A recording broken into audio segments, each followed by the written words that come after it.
Hey, hello, Trustful. I just want to hop on here today and talk about an important issue that impacts all of us, the proposed trash fee. I know this topic is sensitive and I've hesitated to make this video, but I believe it's important to remain true to myself and be open and transparent with you as I always have been. First, I just want to provide a quick update on a recent vote that authorized the mayor to negotiate a plan that'll be presented to the council in regards to our trash fees. So this initiative directly addresses some of the problems that we're experiencing with our current budget deficit and our urgent need to rebuild our reserve fund. So first, I want to start off by saying, look, I hear your frustration. I understand the sentiment. I completely get it around this issue. I don't want to pay a trash fee either. I get where everyone is coming from. The last thing I ever expected or wanted to be doing in the middle of a political campaign for mayor is discussing a trash fee. While I have to vote for this fee from a financial standpoint, from the city's financial stability standpoint, I want you to know that I'm not going to stop working to bring back city-funded trash services. This is a decision that I've not made lightly, and I don't want it to come across as disingenuous. But if I'm fortunate enough to be elected as Trustful's next mayor, I stand by my commitment to find a way to bring city-funded trash service back. So just want to provide some historical context. I understand, the way I understand it, in 2001, the mayor and the council at the time increased sales tax to fund the Trustful City school system, which allowed us to cover our trash collection costs with the funds raised from that as well. At that point, the city's population was around 12,000 with about 5,200 houses, and trash cost around $500,000 annually. Fast forward to today, and our population's nearly tripled. We're 28,000 and counting, with about 10 to 11,000 homes, which has raised our overall cost to $2.6 million each and every year. So currently, our city and our budget relies heavily on sales tax, which makes up 65.7% of our general fund.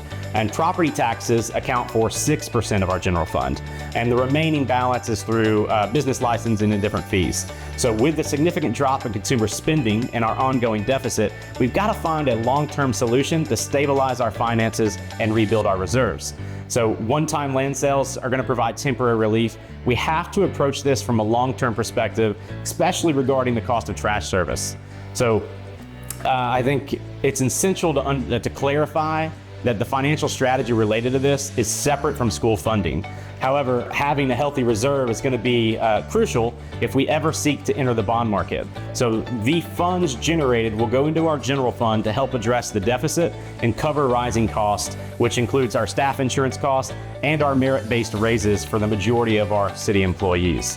So look, I completely regret that we find ourselves in this position, but I'm going to support the mayor's negotiation and any final agreement, as I believe it's essentials for the city's long-term stability at this point in time.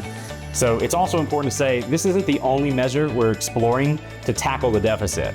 We're working nonstop to ensure we're watching every penny. We've already taken steps toward our goals, but it's crucial to establish a recurring revenue source to address these issues properly, and that's going to take time.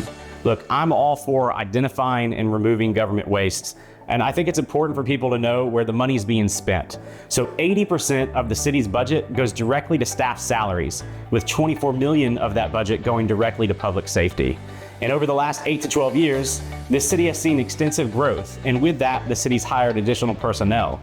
For example, when I got hired by the city as a police officer in 2011, we had roughly 125 to 150 employees. Today, we have over 350 employees, or right around that. So over the past 10 years, the city has had consistent sales tax growth, which has allowed for the additional staff to come on board. But now that we're in a year where the market's flatlined and started to drop, consumer spending has decreased, we're at the stage where we have to look at staffing. We can't take a wrecking ball approach to the challenges we face, but we have to work methodically to ensure city services that citizens have come to expect and rely on are protected with minimal disruption.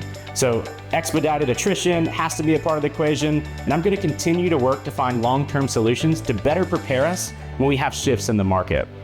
So I also think it's important to talk about some of the things that we're doing to help those that have a fixed income, that are on Medicaid, Medicare, or have some form of disability. The city is currently negotiating via the mayor to help provide some financial assistance for those that meet those categories. So look, I just want to thank you for your understanding and taking the time to listen. I get the frustration. I promise I'm going to keep you updated every step of the way.